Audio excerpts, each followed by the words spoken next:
দেখেন গোপালগঞ্জে যে কাণ্ডটা ঘটলো, যেটা সারা দেশকে আবার নাড়া দিয়েছে।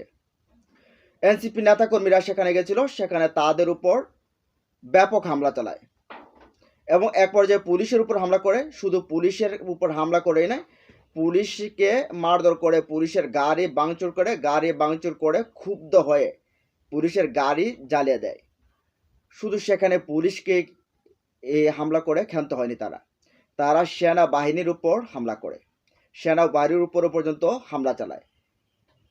তারপর আমরা দেখলাম যে ওই যে গোপালগঞ্জের যে কারাগার আছে, সেখানের মূল ফটকের সামনে গাড়িতে আগুন জ্বালিয়ে দিয়ে, পুরো গাড়ি জ্বালিয়ে দিয়ে এই কারাগারে হামলা করে। তারা চেয়েছিল ভেতর থেকে তাদের যে নেতাকর্মী রয়েছে সেই নেতাকর্মীদেরকে সেখান থেকে ছিনিয়ে আনতে, যদিও সেখান থেকে তারা পারে নাই। কিন্তু চিন্তা করে দেখেন, সারা দেশে যখন আওয়ামী লীগের কোনো উপস্থিতি নেই, যদিও গোপালগঞ্জ আওয়ামী লীগের তীর্থভূমি, কিন্তু এটা তো বাংলাদেশের বাইরের কোনো জেলা না, এটা তো ইন্ডিয়ার কোনো রাজ্য না, অঙ্গরাজ্য না। কিন্তু সেখানে এনসিপি নেতারা কোনো ধরনের উস্কানিমূলক, কোনো ধরনের এটাকে গুড়িয়ে দেওয়া বা গোপালগঞ্জের নাম পাল্টিয়ে ফেলার জন্য যায় নাই। তারা গেছে শান্তির বার্তা নিয়ে, কিন্তু তাদের শান্তির বার্তা পৌঁছানোর আগে তাদের উপর হামলা চালায়, অতর্কিত হামলা চালায়। তো এবার দেখা গেছে যে বিভিন্ন খান থেকে আসছে যে টুঙ্গি পাড়া গুড়িয়ে দেওয়ার জন্য কিন্তু নির্দেশ আসছে। দেখেন সেনাবাহিনীর উপর হামলা, এই এই 2000-এর বেশি ছাত্র জনতাকে শহীদ করে, তারপর আবার সেই দেশের ভেতরে এই ফেসিবাদী আওয়ামী লীগের নাতিপুতিরা, এই ছেলেপেলেরা, এরা এনসিপি নেতাকর্মীদের উপর হামলা, তারপরে পুলিশ প্রশাসনের উপর হামলা, এমনকি থানা জ্বালিয়ে দেওয়ার চেষ্টা, তারপরে দেখলাম আমরা সেনাবাহিনীর উপর হামলা। চিন্তা করতে পারছেন ব্যাপারটা কোথায় গেছে? এই জায়গাটা একটু চিন্তা করেন যে এটা আসলে কত, এই কোন জায়গায় গেছে। সেনাবাহিনীর উপর পর্যন্ত আরেকবার এই হামলা করছে, সেনাবাহিনীর উপর হামলা। তাহলে এখানে কি প্রশাসন জবাব দিবে কি? স্বরাষ্ট্র উপদেষ্টা জবাব দেবে কি? সরকার জবাব দেবে কি? এটা কি কোনো দেশের বাইরের কোনো অবস্থান, বাইরের কোনো জেলা? এখনো এই ফেসিবাদ শক্তি এখনো জিয়ে রয়েছে? সারা বাংলাদেশের মনে ফেসিবাদ শক্তি গিয়ে গোপালগঞ্জ গিয়ে ভর করেছে। তারা এখনো এই জায়গাটা তারা আওয়ামী ফেসিবাদের রাজত্ব হিসেবে ধরে রেখেছে।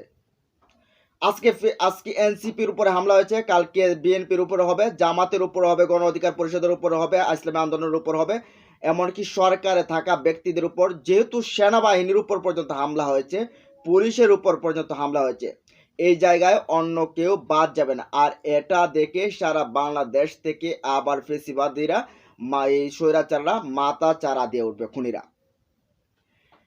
এখন আমরা দেখছি যে জামাতের আমির এটার জন্য ক্ষুব্ধ প্রতিক্রিয়া জানাচ্ছে, সরকারকে দোষেছে, বলছে যে সরকার এখানে ব্যবস্থা নিতে যদি না নেয় তাহলে এটা সরকার জবাব কি দেবে। শিবিরের সভাপতি দেখলাম আমরা একই রকম বক্তব্য দিয়েছে যে আমাদের সহযোদ্ধাদের উপর হামলা, এটা কোনোভাবে আমরা মেনে নেব না।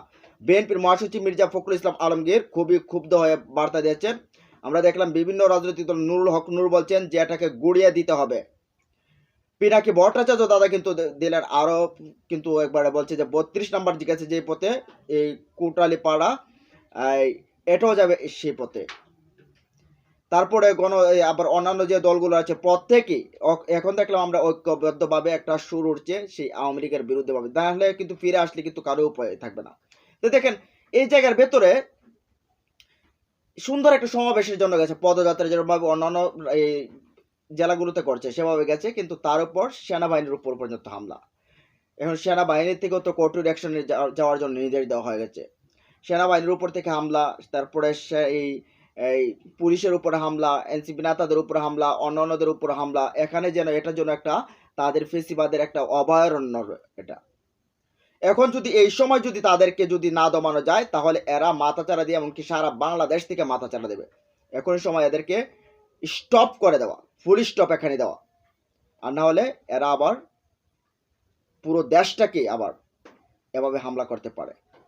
তো যাই হোক, এই যে এই গোপালীদের এই উদ্ধত্তপূর্ণ আচরণ, এই বিষয়গুলো নিয়ে আপনাদের মতামত জানিয়ে কমেন্টসে। ভালো থাকুন, সুস্থ থাকুন, আল্লাহ হাফেজ।